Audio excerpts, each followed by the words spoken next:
Hi friends, दोस्तों हम सभी जानते हैं कि अगर हमको अच्छी इंग्लिश सीखनी है तो हमको बहुत सारी चीज़ें सीखनी होती हैं, जैसे इंग्लिश ग्रामर, प्रोनंसिएशन, वोकैबुलरी। अच्छा दोस्तों, हमको अगर थोड़ा सा डीप में जाना है तो हमको ये भी जानना चाहिए कि बेसिकली जो इंग्लिश लैंग्वेज है वो बहुत सारी लैंग्वेजेस का मिक्सचर है। यानी कि इंग्लिश में बहुत सारे वर्ड्स इटालियन के हैं, बहुत सारे वर्ड्स फ्रेंच के हैं, बहुत सारे वर्ड्स लैटिन लैंग्वेज के हैं और बहुत सारे वर्ड्स ग्रीक लैंग्वेज के हैं। ये सब भाषाएं बड़ी प्राचीन भाषाएं हैं। अच्छा दोस्तों, इनमें से इनके वर्ड्स तो यूज़ होते ही हैं, इनमें से कुछ के अब्रीविएशंस यूज़ होते हैं।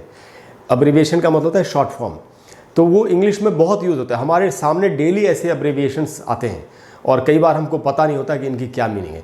तो दोस्तों आज हम यही सीखेंगे और बहुत डिटेल में सीखेंगे। आज की क्लास दोस्तों बहुत ही इन्फॉर्मेटिव, बहुत ही इंटरेस्टिंग है। आपको बहुत ध्यान से एंड तक पूरे वीडियो को देखना है, जिससे कि आप हर अब्रीविएशन को ठीक से सीख सकें, हर शॉर्ट फॉर्म को ठीक से सीख सकें। दोस्तों आज की हमारी क्लास का नाम है लैटिन अब्रीविएशंस। अब्रीविएशंस आप समझ गए, शॉर्ट फॉर्म जैसे बोलते हैं ना, बैचलर ऑफ आर्ट्स को हम लिखते हैं बीए, या बैचलर ऑफ साइंस को हम लिखते हैं बीएससी। तो ये जो बीए और बीएससी ये अब्रीविएशन हुए, शॉर्ट फॉर्म्स हुए। तो दोस्तों स्टार्ट करेंगे, और पहला जो अब्रीविएशन है लैटिन, जो इंग्लिश में चलता है। अच्छा, ये सब लैटिन लैंग्वेज के हैं जो इंग्लिश में आ गए, इंग्लिश में यूज़ होते हैं, ये हमको पहले ध्यान रखना है। तो दोस्तों पहला है एएम। एएम अब हमको सबको पता है कि सुबह के टाइम में एएम लिखना चाहिए, 7 AM 8 AM टाइम के साथ यूज़ होता है। तो दोस्तों एक्चुअली ये लैटिन लैंग्वेज का है, जैसे मैंने आपको बताया, और इसका फुल फॉर्म है एंटी मरीडियम। ये मैंने उच्चारण लिखा है यहाँ पर, एंटी मरीडियम। मीनिंग क्या होती है इसकी दोस्तों? मीनिंग होती है बिफोर मिड डे। तो मिड डे अंग्रेज किसको मानते हैं दोस्तों? मिड डे का मतलब है 12 बजे का दिन, उसी को अंग्रेज मिड डे यानी दोपहर का समय, आधा दिन, 12 बजे को मानते हैं। तो अगर एक्यूरेटली इसकी मीनिंग समझनी हो तो 12 बजे रात से लेके 12 बजे दिन तक का जो समय होता है, उसी के लिए हमको एएम इस्तेमाल करना है। जैसे अगर 2 बजे रात आपको लिखना है, 2 बजे रात का समय, तो आपको 2 AM लिखना चाहिए। सुबह 7 बजे का समय है तो 7 AM ऐसा आप लिख सकते हैं। तो दोस्तों ये होता है एएम, हम इसको पढ़ते हैं एएम, लेकिन असल में ये होता है एंटी मेरिडियम। अच्छा दोस्तों, उसके बाद है पीएम। ये उसका बिल्कुल ऑपोजिट है। पी से मतलब है पोस्ट मरीडियम। पोस्ट का मीनिंग होता है के बाद। पोस्ट की एक मीनिंग इंग्लिश में ये भी है, के बाद। तो पोस्ट मरीडियम तो मीनिंग होगा दोस्तों आफ्टर मिड डे, यानी मिड डे के बाद, यानी दिन के जो 12 बजे का जो समय होता है उसके बाद। यानी कि 12 बजे दिन से लेके 12 बजे रात तक का जो समय है उसके लिए पीएम का इस्तेमाल करना चाहिए। जैसे 8 बजे शाम को बोलना है आपको कि मैं 8 बजे शाम को तुमसे मिलूंगा, तो आप बोल सकते हैं I will meet you at 8 PM। ठीक है दोस्तों, क्लियर हो गया? अच्छा दोस्तों, इसको लिखते भी है एएम, पढ़ते भी एएम, इसको लिखते भी है पीएम, पढ़ते भी है पीएम। और उसके बाद जो हमारे पास अब्रीविएशन है वो है ईटीसी। अच्छा दोस्तों, इसका जो फुल फॉर्म होता है वो होता है एटसेट्रा। अच्छा, हमें से बहुत लोग इसको एक्सेट्रा बोल देते हैं। क नहीं है दोस्तों, आप देख रहे हैं इसमें के कहीं पर है ही नहीं। तो इसको बोलेंगे, या तो बोलेंगे एटसेट्रा या इटसेट्रा, दोनों उच्चारण सही है। एट भी बोल सकते हैं, इट भी बोल सकते हैं। तो एटसेट्रा। अच्छा, सेट्रा के भी 2 उच्चारण, एक है सैट्रा, जैसे यहाँ लिखा है, ट्र के बाद आधा अ है, यानी इसको ट्र, सैट्र ऐसे पढ़ना है। इसको एटसेट्रा, आ नहीं बोलेंगे, आधा अ बोलेंगे। अगर आप ये सीखना चाहते हैं कि एंड में ए का उच्चारण आ नहीं अ कैसे होता है, तो मेरे चैनल पर एक प्लेलिस्ट है जिसका नाम है लर्न इंग्लिश प्रोनंसिएशन, उच्चारण सीखें। उसमें मेरा एक वीडियो है कि अगर किसी भी वर्ड के अंत में, एंड में ए हो तो उसका उच्चारण कैसे होता है। आप वो वीडियो देखेंगे, आपको काफ़ी फ़ायदा होगा। तो दोस्तों इसको पढ़ना है एटसेट्रा या इटसेट्रा। नहीं तो ये जो सेट्रा है इसका भी एक और भी उच्चारण है, वो है सैटर। ट के बाद आधा है, र के बाद आधा है, सैटर। लेकिन अगर आपको ये बोलने में सुविधा होती है तो आप ये बोल सकते हैं। तो इटसेट्रा या एटसेट्रा इसको पढ़ेंगे। इसका मीनिंग क्या होता है दोस्तों? इसका मीनिंग है एंड द रेस्ट। हिंदी में इसकी क्या मीनिंग होती है दोस्तों? हिंदी में इसकी मीनिंग है आदि, इत्यादि, ये सब इसका मीनिंग है। ऐसा मीनिंग, रेस्ट का मीनिंग क्या होता है दोस्तों? थोड़ा सा रेस्ट के बारे में सीख लेते हैं। रेस्ट जो वर्ड है ये नाउन भी होता है, वर्ब भी होता है, एडजेक्टिव भी होता है। एक ही वर्ड इंग्लिश में कई कई पार्ट्स ऑफ स्पीच हो सकता है, ये बात हम सभी जानते हैं। तो नाउन में इसका मीनिंग होता है आराम, आई नीड सम रेस्ट, मुझे आराम की ज़रूरत है। यहाँ पर ये नाउन हुआ। ही इज़ रेस्टिंग, वो आराम कर रहा है। इस सेंटेंस में रेस्ट वर्ब हो गया। एंड हम पूछते हैं बाकी के पैसे कहाँ हैं, या बचे हुए पैसे कहाँ हैं, where is the rest of the money, उधर वो एडजेक्टिव हो गया। तो दोस्तों उसी मीनिंग में इसका मीनिंग है एंड द रेस्ट, यानी बाकी का, बचा हुआ, यानी आदि, इत्यादि। अच्छा दोस्तों, इसको लिखेंगे ईटीसी, लेकिन पढ़ेंगे एटसेट्रा। इसको लिखेंगे एएम, पढ़ेंगे एएम, इसको लिखेंगे पीएम, पढ़ेंगे भी पीएम, इसको लिखेंगे ईटीसी लेकिन पढ़ेंगे एटसेट्रा। इसको जो हम लोग पढ़ लेते हैं कई बार ईटीसी ईटीसी ऐसे, वो एकदम गलत है, हमको नहीं पढ़ना है, हमको पढ़ना है फुल फॉर्म एटसेट्रा। उसके बाद दोस्तों ईजी।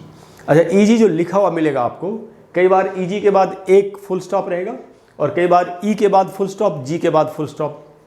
तो क्या दोनों में कोई अंतर है? मीनिंग में तो अंतर नहीं है, यूज़ का अंतर समझ सकते हैं। ये ई के बाद फुल स्टॉप और जी के बाद भी फुल स्टॉप, अगर दो फुल स्टॉप हो तो वही बेस्ट तरीका लिखने का माना जाता है, फॉर्मल तरीका। तो ये वाला ज़्यादा सही है। वैसे लोग लिखते वक्त जल्दबाजी में ऐसे भी आप लिख सकते हैं, ये भी गलत नहीं, ये भी सही है। अच्छा दोस्तों, इसका फुल फॉर्म क्या होता है? इसका फुल फॉर्म है एग्जाम्पली ग्रेशिया। ये सारे लैटिन के वर्ड्स हैं, इनको हम सीख नहीं सकते, इनको सीखने के लिए तो लैटिन भाषा सीखनी पड़ेगी, उसकी हमको ज़रूरत नहीं है। हम इसकी मीनिंग इंग्लिश में क्या है वो हमको समझना है। तो इसको एग्जाम्पली ग्रेशिया में भी एग्जाम्पली या एक्सेम्पली, दो उच्चारण इसके। एग्जाम्पली ये जो वर्ड है EXEMPLI, इसको आप या तो एग्जाम्पली या एक्सेम्पली दोनों पढ़ सकते हैं, दोनों करेक्ट है। और इसका प्रोनाउंसिएशन है ग्रेशिया, इसका GRATIA को हम पढ़ेंगे ग्रेशिया। इसको भी अंत में आ नहीं बोलना है, आधा अ है, एग्जाम्पली ग्रेशिया। और इसका मीनिंग क्या है दोस्तों? मीनिंग है फॉर एग्जाम्पल, उदाहरण के लिए। हिंदी में उदाहरण, जब भी उदाहरण देना हो, एग्जाम्पल देना हो, तो हम लिखेंगे ईजी, लेकिन न इसको ईजी पढ़ेंगे न एग्जाम्पली ग्रेशिया पढ़ेंगे। इसको क्या पढ़ेंगे? इसकी जो मीनिंग इंग्लिश वो पढ़ेंगे, फॉर एग्जाम्पल। तो लिखेंगे ईजी, बोलेंगे फॉर एग्जाम्पल। जैसे इसको लिखा ETC और पढ़ा एटसेट्रा, इसको लिखेंगे ईजी लेकिन एग्जाम्पली ग्रेशिया नहीं पढ़ के पढ़ना है फॉर एग्जाम्पल। थोड़ा कंफ्यूजिंग हो सकता है, थोड़ी सी प्रैक्टिस करेंगे तो धीरे धीरे सब याद हो जाएगा। इसको दोस्तों लिखना है AM, पढ़ना भी AM। इसको लिखना है PM, पढ़ना भी है PM। इसको लिखना है ETC लेकिन पढ़ना है एटसेट्रा। इसको लिखेंगे ईजी लेकिन पढ़ेंगे फॉर एग्जाम्पल। ये आपको याद रखना पड़ेगा। अच्छा दोस्तों, उसके बाद है IE।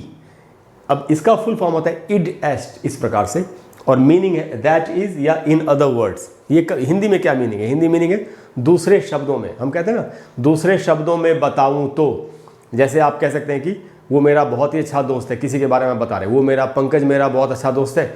दूसरे शब्दों में कहूँ तो उससे ज़्यादा अच्छा दोस्त मुझे आज तक मिला ही नहीं, ऐसे हम बोलते हैं दूसरे शब्दों में बताऊँ तो जब भी इस प्रकार से बोलना आपको इंग्लिश में, in other words he has been my best friend, उस प्रकार से, तो आपको इसका इस्तेमाल करना। अच्छा दोस्तों, इसको भी लिखेंगे IE और ये फुल फॉर्म होता है इड एस्ट, लेकिन पढ़ेंगे इसको इंग्लिश में क्या?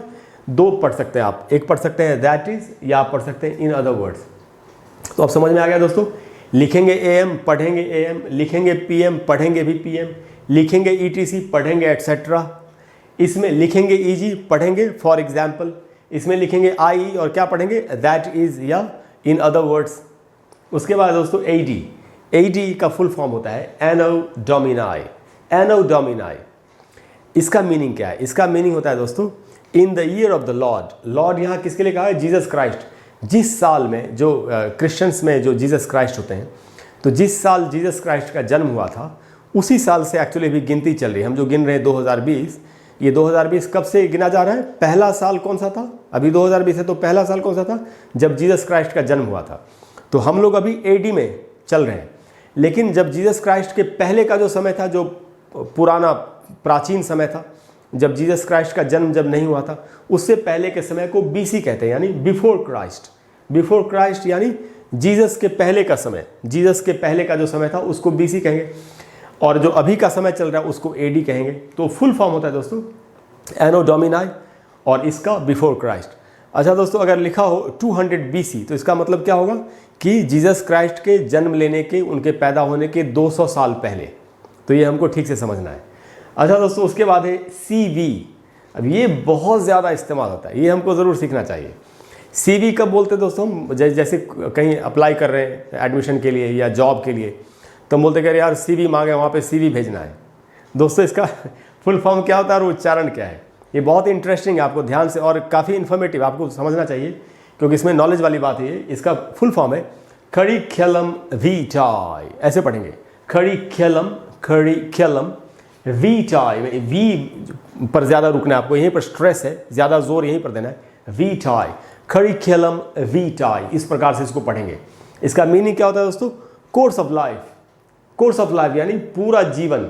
तो असल में क्या मीनिंग है? जब हम भेजते हैं कहीं पर करिकुलम वीटाई, तो उसे हम क्या लिख के भेजते हैं? अभी तक आपका जो पूरा एजुकेशन है, कितना आपने जॉब किया है, काम किया है, कितना वर्क, सब कुछ जब बहुत डिटेल में लिखा जाता हो, जब एक डिटेल्ड इन्फॉर्मेशन आप दे रहे हैं, तब आपको करिकुलम वीटाई वर्ड का इस्तेमाल करना चाहिए। लेकिन अच्छा दोस्तों, इसको पढ़ेंगे भी CV, इसमें कोई कन्फ्यूजन नहीं है। लेकिन जब आप एक शॉर्ट संक्षिप्त अपने बारे में जब एक संक्षिप्त जानकारी देते हैं, आप शॉर्ट में जब बताते हैं, उसको बोलते हैं रेज्यूमे। इसको भी दोस्तों बोलते हैं लोग रिज्यूम, मुझे अपना रिज्यूम भेजना है। रिज्यूम बिल्कुल नहीं होगा, रिज्यूम इंग्लिश का वर्ड है, ये रेज्यूमे आपको पढ़ना चाहिए। देखिए ई के बाद एक लाइन ऊपर खींची हुई, यानी इसको ए पढ़ना है और इसको ए ही पढ़ना है, रेज्यूमे, ये इसको पढ़ेंगे। ये भी बायोडाटा जैसा होता है, वैसा ही है, बट ये शॉर्ट वाला है। और अगर डिटेल में भेजना हो तो उसको CV बोलेंगे। उसके बाद दोस्तों MA, जो मैं आपको बताता BA, MA, MSc ये बोलते हैं। हमको मालूम नहीं कि हमको लगता है ये मास्टर ऑफ आर्ट्स है। एक्चुअली इसको मास्टर ऑफ आर्ट्स इंग्लिश में कहा जाएगा।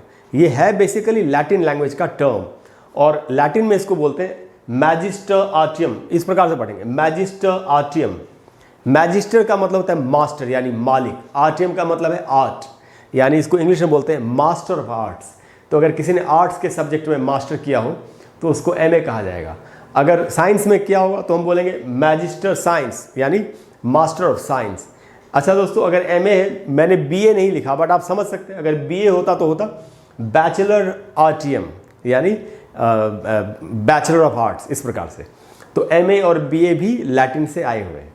अच्छा दोस्तों, उसके बाद ये RIP, ये मैंने जानबूझ के लिखा क्योंकि सोशल मीडिया पर बहुत ज़्यादा इसका इस्तेमाल होता है। तो दोस्तों ये है क्या, एक्चुअली ये भी लैटिन है। अच्छा, इसको इंग्लिश में यूज़ करने लगे लोग, ये समझ के, बहुत लोगों को तो मालूम ही नहीं कि ये लैटिन का है, हम इसको इंग्लिश का समझते हैं। जैसे रेस्ट इन पीस, किसी की मृत्यु के बाद हम लिखते हैं रेस्ट इन पीस, तो मैं आपको इसका पहले फुल फॉर्म बताता हूँ। अच्छा दोस्तों, इसके 2 फुल फॉर्म हो सकते हैं। एक है, आप देखेंगे इसका उच्चारण रेक्विस्कांट, रेक्विस्कांट, इस प्रकार REQUIESCANT, रेक्विस्कांट या रेक्विस्काट या रेक्विस्कैट, 2 उच्चारण है इसके। रेक्विस्कैट अमेरिकन उच्चारण बोल सकते हैं आप। तो रेक्विस्कांट या रेक्विस्काट दोनों ही वर्ड सही हैं। इन पीस, इसका मतलब है कि जब किसी की मृत्यु हो जाती है तो हम ये प्रार्थना करते हैं भगवान से कि इनको अब ये शांति से रहें। तो हम लिखते भी हैं, जैसे आपने देखा होगा फेसबुक पर या इंस्टाग्राम पर ऐसे लिखते हैं लोग RIP, यानी रेस्ट इन पीस, कि आप आराम से रहो अब, क्योंकि इस दुनिया से जाने के बाद आराम से रहना।